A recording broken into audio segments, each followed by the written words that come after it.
Welcome to week 1, Climate Crisis.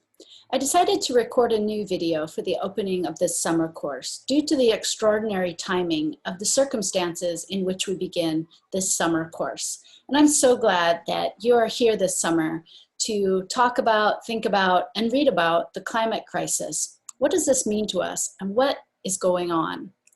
Yesterday, the city of New York declared a climate emergency, the first major city in the United States to do so. This comes, of course, off of youth activism from around the globe, calling for better education, more education. Young people are asking for their teachers to tell them the truth about climate change and to more effectively begin to address this major global problem. Last week, I presented data from 2 different studies that we've conducted at the University of Hawaii System Office of Sustainability. This study showed that of 1,600 students polled last year, 95% of our students were concerned or very concerned about climate change. What does this mean for our coursework across the disciplines? Another study we conducted is a set of focus groups with students from across the University of Hawaii system. And we found a pervasive background atmosphere of fear, sadness, shame, anger, and hope. How do we get to the hope? The main question that this course asks, this is actually the final paper topic, which you can read right now in assignments. But the basic question of the course is, can literature help us to imagine a sustainable future? Does climate fiction or science fiction stimulate our vision, or does it lock us in to an apocalyptic imagination? The reading for this week begins with Marshall Brain's novella Manna, which was written in 2012, and hopefully you've already finished it because it's pretty awesome. I hope you enjoyed it. Manna contrasts a utopia and a dystopia where sustainability is achieved. I think it's very important to ground a reading of Manna in Ernest Callenbach's classic 1975 novel, Ecotopia. I've actually already had the question, do I really have to read this whole novel this week? Well, you know, it's all up to you. It's not a very big novel. It's not a very hard novel. It's not even the best novel out there, but it is the primary utopian novel pertaining to sustainability. And if you want to understand the landscape of this literature, I think Ecotopia is an important starting point. This week, I'm going to be sending you a link to another Laulima page called Intro to Island Sustainability. This week, you'll work with Module 1. We'll also use this other page next week, looking at Module 2, Core Concepts of Sustainability. Dr. Fletcher presents the most current information on climate science and its anticipated impacts in Hawaii. If you've already seen Chip's video, if you've seen him speak, or you know a lot about climate change, feel free to contact me. There are some other very interesting MOOC options available if you'd like a more advanced option. Hopefully you've already taken that eco-type survey.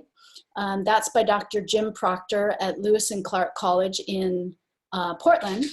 So that is the content of your first formal post. These are found in forums. Your second formal post is a response to Chip Fletcher's video talking about climate change. I'll also be populating the discussion boards, that's discussion and private messages, with some engaging, interesting, informal discussion questions about Manna and Ecotopia, and those will be the topics of next week's forum posts. I try to keep a formal post to 1 or maybe 2 per week. And to get full credit on these posts, it's important that your post has an original idea, shows some evidence of the reading, like using a quote from the reading, and just showing that you've read and understood the reading.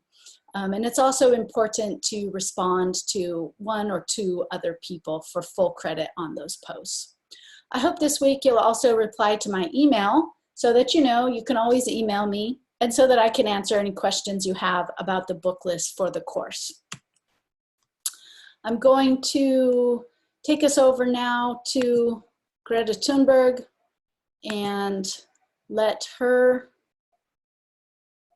how do I get there?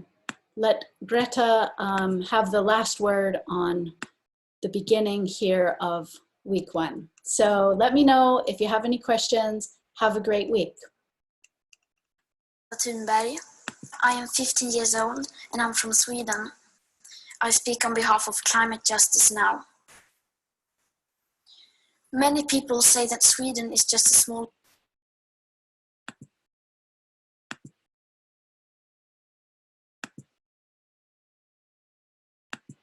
country and it doesn't matter what we do. But I've learned that you are never too small to make a difference. And if a few children can get headlines all over the world just by not going to school, then imagine what we could all do together if we really wanted to.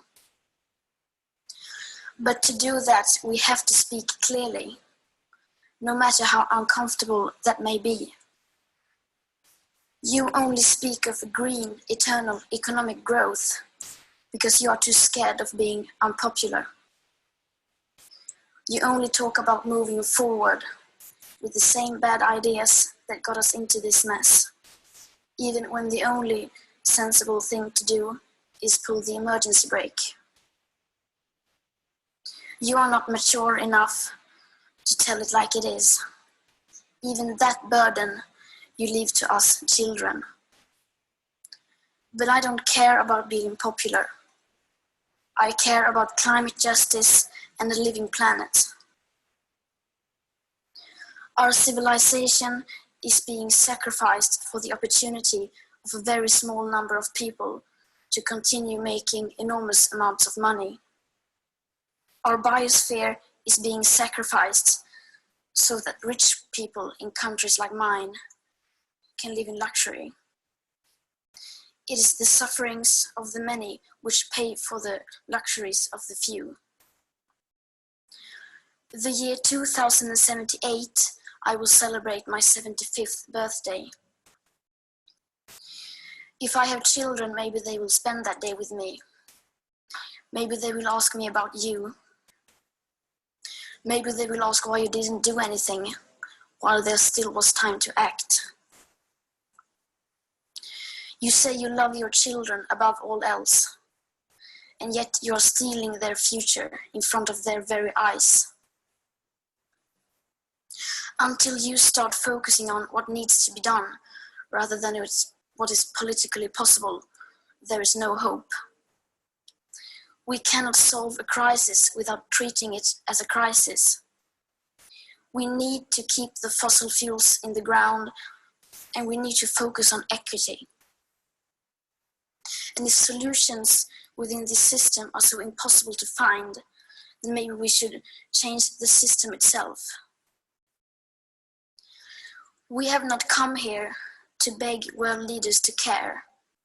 You have ignored us in the past and you will ignore us again.